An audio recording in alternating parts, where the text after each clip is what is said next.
नमस्कार, आप देख रहे हैं BRJ न्यूज़ 24। मैं नीलोफर खान आपके साथ। आइए रुख करते हैं आज की कुछ खास खबरों पर।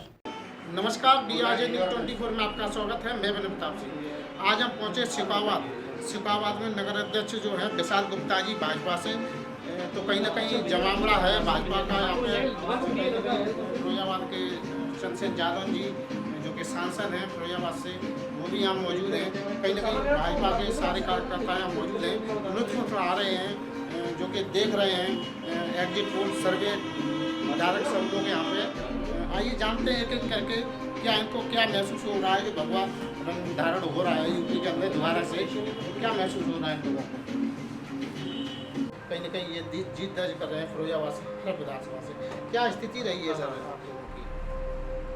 भारतीय जनता पार्टी सरकार ने बिना किसी जाति धर्म को देखते हुए एक एक जन तक अपनी जो योजनाएं थी जनता के हित की, वो एक एक व्यक्ति तक पहुंचाने का प्रयास किया विदाउट एनी डिस्क्रिमिनेशन।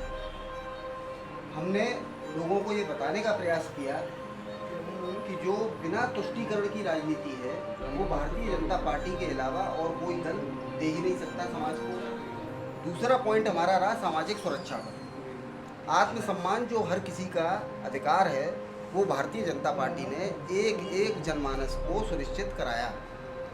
आज हम रात के 8 बजे की तो बात छोड़िए, 12 बजे भी आराम से अपने घर से बाहर निकलते हैं और सुरक्षित घर पहुंचते हैं। तीसरा पॉइंट, हमने बहन बेटियों की सुरक्षा की बात लोगों के सामने रखी। हमने रखी क्या, जनता को पहले से ही मालूम था, जनता अपना मन बनाए बैठी थी। जो पिछले विगत 5 सालों से उन्होंने राम राज्य को अनुभव किया, जनता ने उसको दोबारा लाने का प्रयास किया। और हमें पहले से ही विश्वास था कि भारतीय जनता पार्टी प्रचंड बहुमत से सरकार बनाई थी, कि हमारे लिए कोई आश्चर्यजनक रिजल्ट नहीं है। भारतीय जनता पार्टी का एक एक कार्य बहुमत से हम फिर से सरकार बनाए। जैसा कि आप बहुमत के करीब तो नहीं है, कहीं ना कहीं बहुत आगे निकल चुकी है भाजपा। तो देखा जाए आप लोग जो वायदे किए थे, कहीं ना कहीं इस पर खड़े उतर पाएंगे? भारतीय जनता पार्टी पिछले वादों पर खरी उतरी है, इसीलिए तो हम दोबारा प्रचंड बहुमत से सरकार बना रहे हैं। और आगे भी जो वादे किए गए हैं, देखिए भारतीय जनता पार्टी वोट लेने के लिए झूठ नहीं बोलती। हम लोग जनता के विकास के लिए जो वादे करते हैं उनको पूरा करते हैं। ये संगठन जो भारतीय जनता पार्टी बनाया गया, उसका मोटिव सत्ता में आना और सत्ता का सुख भोगना नहीं है। उसका मोटिव है जनता तक एक एक योजना डायरेक्ट बिना बिचौलियों के पहुंचाना, भारत के एक एक व्यक्ति का कल्याण करना। तो जनता जानती है सब। बहुत बहुत धन्यवाद सर जो आपने समय दिया। हमारे साथ जुड़ने के लिए तैयार हैं फिरोजाबाद के सांसद शमशेर यादव जी, इनसे भी जानने का प्रयास करेंगे किस प्रकार से इन्होंने कार्य किए और किस प्रकार से। हमारे साथ मौजूद हैं फिरोजाबाद के सांसद श्री शमशेर यादव जी, इनसे भी जानने का प्रयास करेंगे किस प्रकार से इन्होंने चुनावी मैदान में आकर के लोगों के बीच संघर्ष के साथ जा कर के चुनाव मैदान में आए और लोगों के लिए अपने एक एक विधानसभा के जो उम्मीदवार हैं उनके लिए क्या कड़ी मशक्क़त और मेहनत की। सर, क्या लगता है अब की बार जो भाजपा सत्ता में आ रही है दोबारा से, तो आप अब की बार क्या नया करके दिखाएंगे आप लोग? पार्टी के कार्यकर्ताओं की देन है। पार्टी कार्यकर्ताओं को जो दायित्व दिया गया तो उसका उन्होंने निर्वहन किया सच्चाई से, और सच्चाई से डटे रहे, और उन्हीं की शक्ति से उन्हीं के परिश्रम से यह फल मिला है। हम इसका श्रेय कार्यकर्ताओं को देते हैं।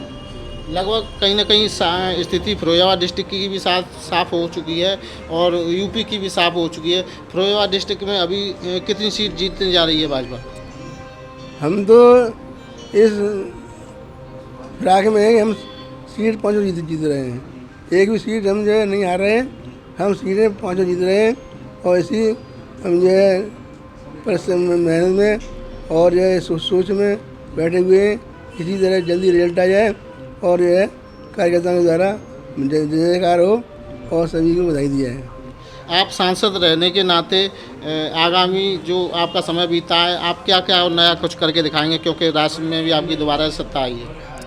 हम वो कार्य करेंगे जिससे हमारे कार्यकर्ता, हमारे समर्थक खुश रहें। जो उनकी मांग होंगी उन्हें हिसाब से पूरी करेंगे और मांगों के विचार नहीं करेंगे। बहुत बहुत धन्यवाद सर जो आपने समय दिया।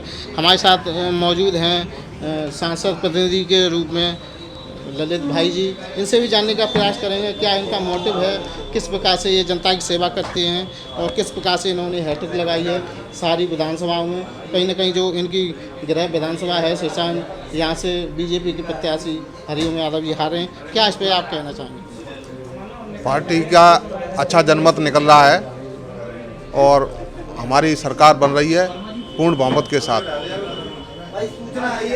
सर, जैसे कि आप जो सिसान की सीट है, आपका गृह विधानसभा है, तो आप कहीं ना कहीं जो सपा के उम्मीदवार हैं वो बहुत वोटों से आगे चल रहे हैं, तो उस पर आप क्या कहना चाहेंगे? अभी जनता का रुझान है, कहीं ना कहीं कुछ हल्का फुल्का रह गया, कहीं यादव वोट के ऊपर है, हमारे यादव वोट थोड़ा अधिक है और उसी के ऊपर है। वैसे तो हर जगह बीजेपी का अच्छा वोट जा रहा है और शहरी क्षेत्र से लीड लेके गए हैं, अच्छा वोट पड़ा है बीजेपी का।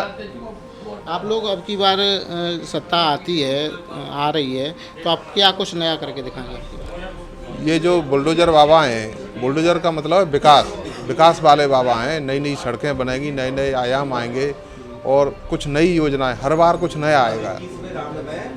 कहीं ना कहीं जनता का रुख भी था भाजपा को लाना, लोगों का कहना था कि जो राम को लाए थे हम उनको लाएंगे, ये नारा बहुत ज़ोरों शोरों से चला, इसके लिए आप क्या कहना चाहेंगे? भगवान राम हमारे आराध्य हैं, हम लोग श्रद्धा से ये भजन गाते हैं और भगवान राम के बिना इस भारत की कल्पना ही नहीं की जा सकती। चलिए, बहुत बहुत धन्यवाद भाई जो आपने समय दिया। हमारे साथ मौजूद हैं फिरोजाबाद के सांसद श्री चंद्रशेखर जादव जी, इनसे भी जानने का प्रयास करेंगे किस प्रकार से इन्होंने चुनावी मैदान में आकर के लोगों के बीच संघर्ष के साथ जा कर के चुनाव मैदान में आए और लोगों के लिए अपने एक एक विधानसभा के जो उम्मीदवार हैं उनके लिए क्या कड़ी मशक्क़त और मेहनत की। सर, क्या लगता है अब की बार जो भाजपा सत्ता में आ रही है दोबारा से, तो आप अब की बार क्या नया करके दिखाएंगे? आप पार्टी के कार्यकर्ताओं की देने हैं, पार्टी कार्यकर्ताओं को जो दायित्व दिया गया तो उसका उन्होंने निर्वहन किया सच्चाई से और सच्चाई से डटे रहे और उन्हीं शक्ति से उनके परिश्रम से यह फल मिला है। हम उसका श्रेय कार्यकर्ताओं को देते हैं। लगभग कहीं ना कहीं स्थिति फिरोजाबाद डिस्ट्रिक्ट की भी साफ हो चुकी है और यूपी की भी साफ हो चुकी है। फिरोजाबाद डिस्ट्रिक्ट में अभी कितनी सीट जीतने जा रही है भाजपा? हम तो इस फिराक में है कि हम सीट 5 जीत रहे हैं, एक भी सीट हम जो है नहीं हार रहे हैं, हम सीटें 5 जीत रहे हैं और इसी हम जो है परिश्रम में, मेहनत में और जो है सोच में बैठे हुए हैं। इसी तरह जल्दी रिजल्ट आ जाए और जो है कार्यकर्ताओं के द्वारा जयकार हो और सभी को बधाई दिया है। आप सांसद रहने के नाते आगामी जो आपका समय बीता है, आप क्या क्या और नया कुछ करके दिखाएंगे, क्योंकि राष्ट्र में भी आपकी दोबारा सत्ता आई है? हम वो कार्य करेंगे जिससे हमारे कार्यकर्ता, हमारे समर्थक खुश रहें। जो उनकी मांग होंगी उन्हें यथाशीघ्र पूरी करेंगे और मांगों की उपेक्षा नहीं करेंगे। बहुत बहुत धन्यवाद सर जो आपने समय दिया। हमारे साथ मौजूद हैं सांसद प्रतिनिधि के रूप में ललित भाई जी, इनसे भी जानने का प्रयास करेंगे क्या इनका मोटिव है, किस प्रकार से ये जनता की सेवा करते हैं और किस प्रकार से इन्होंने हैट्रिक लगाई है सारी विधानसभाओं में। कहीं ना कहीं जो इनकी गृह विधानसभा है सिसान, यहाँ से बीजेपी के प्रत्याशी हरिओम यादव जी हारे हैं, क्या इस पर आप कहना चाहेंगे? पार्टी का अच्छा जनमत निकल रहा है और हमारी सरकार बन रही है पूर्ण बहुमत के साथ।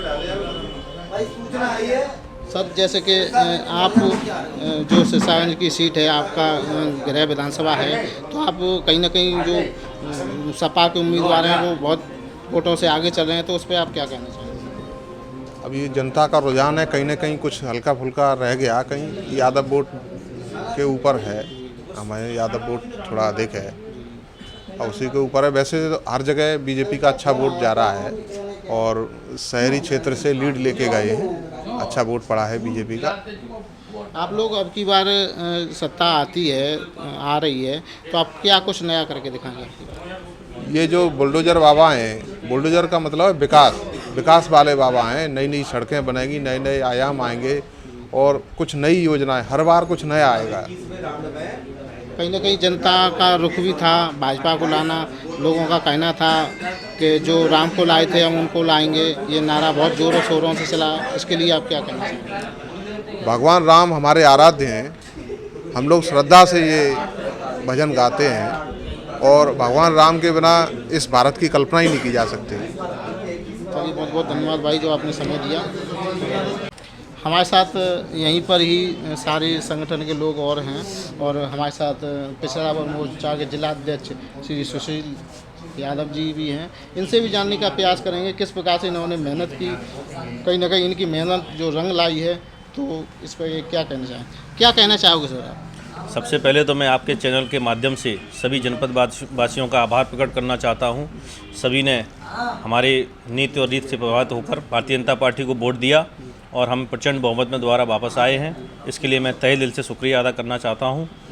और हम लोगों ने, भारतीय जनता पार्टी का जो कार्यकर्ता है वो ज़मीन पे काम करता है। हम लोग हवाई बातें नहीं करते हैं। जितनी भी योजनाएं रहीं, हमने किसी वर्ग का और किसी जाति का ध्यान न रखते हुए हर वर्ग हर जाति के लोगों को ससम्मान जो भी ऊपर से योजनाएं आई हमने पहुंचाने का कार्य किया और इसीलिए लोगों ने हमें पसंद किया है और भारतीय जनता पार्टी की इतनी प्रचंड दोबारा से जीत हुई है। जैसा कि देखा जाए, लोगों में एक आक्रोश भी था, जो आवारा पशु हैं, गाय हैं और बछड़े हैं, घूम रहे हैं, किसानों को नुकसान कर रहे हैं, तो आप उस पर जो सरकार बनती है उस पर क्या कदम उठाइए?